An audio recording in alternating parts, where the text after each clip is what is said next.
చెప్పండి. ఓం శ్రీ గురుభ్యో నమః. అందరికీ నమస్కారం. ముందుగా మా పార్టీ అధినేత జగన్మోహన్ రెడ్డి గారికి, అలాగే కడప ఎంపీ అవినాష్ రెడ్డి గారికి, బద్వేల్ నియోజకవర్గ ఎమ్మెల్యే సుధారాణి గారికి, ఎమ్మెల్సీ గోవిందరెడ్డి గారికి కూడా ముందుగా నా నమస్కారాలు తెలియజేసుకుంటున్నాను. ఈ రోజున కాశీనాయన క్షేత్రానికి నేను రావడం జరిగింది. ఎందుకు అనేది మీ అందరికీ తెలుసు. ఈ క్షేత్రంపై ఎలా దాడులు చేస్తున్నారు మీ అందరికీ తెలుసు, మీరు చూస్తున్నారు.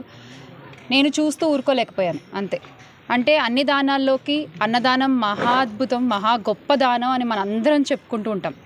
ఒక మనిషి ఆకలితో ఉంటే ఆ మనిషి ఆకలి తీర్చడం మన కనీస ధర్మం.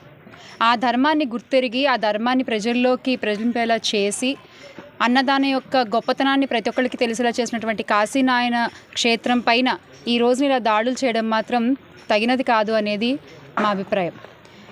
ఎందుకంటే గతంలో కూడా నేతలందరూ కూడా ఈ అటవీ భూముల్ని మినహాయించాలని చెప్పి ప్రయత్నించారు, కానీ కూల్చివేతల వరకు కూడా తీసుకురాలేదు ఎక్కడా కూడా.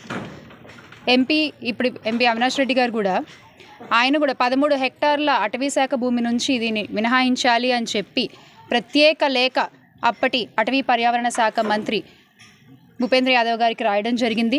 సమస్యని ఢిల్లీ వరకు తీసుకెళ్ళడం జరిగింది. దానికి మినహాయింపుగా ఈ భూమి ఇచ్చినందుకు గాను దానికి 2 భూమి మేము కూడా మీకు కేటాయించగలము అని చెప్పి ఆయన దీనికోసం ఫైట్ చేయడం జరిగింది. ఎందుకు అంటే ఈ రోజున ఇది ఒక క్షేత్రం, ఏదో 4 గోడలు, 2 కిటికీలు పగలగొట్టేశాము కాదు. ఇది చాలా మంది భక్తుల మనోభావాలతో కూడుకున్నటువంటి ఒక సమస్య. ఈ సమస్యని ఎంత జాగ్రత్తగా పరిష్కరించగలిగితే అంత మంచిది. ఇక్కడ నేను ఏ కులాల గురించో, మతాల గురించో, ప్రాంతాల గురించో మాట్లాడట్లేదు. ఆకలి అనేటువంటి అందరికీ సంబంధించిన ఒక అంశం గురించి మాట్లాడుతున్నాను. ఎందరో మంది నిరక్షరాస్యులకి ఇక్కడ ఆశ్రయం లభిస్తోంది, ఎంతోమంది అన్నార్థులకి ఇక్కడ అన్నం లభిస్తోంది. ఇక్కడనే కాదు, దీనికి ఈ క్షేత్రానికి అనుసంధానంగా 600 ఆశ్రమాలు నడుస్తున్నాయి.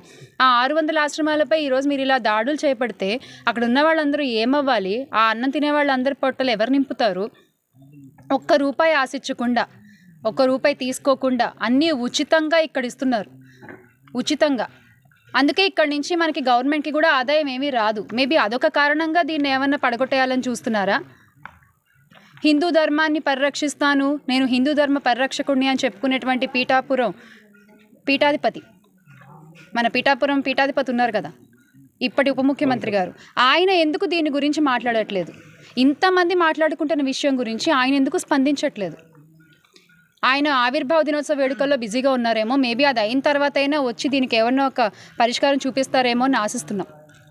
ఆయన శాఖే కదా, ఆయన కింద ఉన్నటువంటి శాఖే కదా. అధికారులు వచ్చి ఇలా పగలగొట్టేస్తే ఎక్కడికి వెళ్ళాలి ఇక్కడ ఉన్న వాళ్ళందరూ? దేశ విదేశాల్లో కాశీనాయన స్వామి భక్తులు ఉన్నారు, దేశ విదేశాల్లో ఆయన అభిమానించే వాళ్ళు ఉన్నారు, ఆయన్ని ఆదరించే వాళ్ళు ఉన్నారు, ఫాలో అయ్యే వాళ్ళు ఉన్నారు. దానికి ఈ రోజున గండి కొడుతున్నారు మీరు.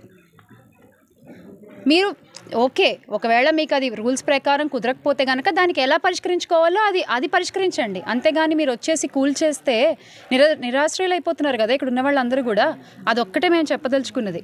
దయచేసి దీనికి ఎటువంటి రాజకీయాలు కానీ కుల మతాలు కానీ ఆపాదించొద్దు. నేను సాటి మనిషి కోసం మాట్లాడుతున్నాను.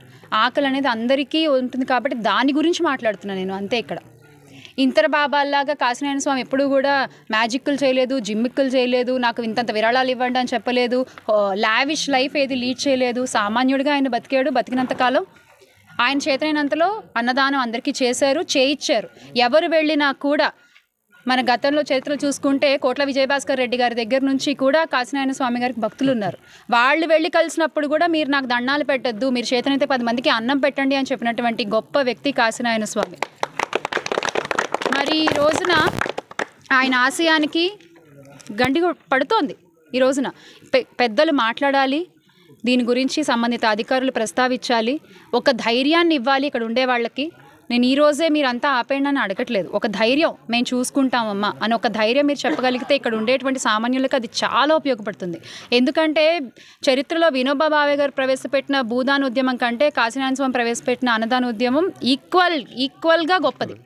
ఖచ్చితంగా మనందరం దానికోసం నిలబడాలి. అందరం చేయి కలిపితేనే ఇది సాధ్యమవుతుంది. దయచేసి మీరు అందరూ కూడా ఈ ఉద్యమంలో, ఈ అన్నదాన ఆగిపోకుండా చూసేటువంటి ఉద్యమంలో కలిసి నడుస్తారని ఆశిస్తున్నాను.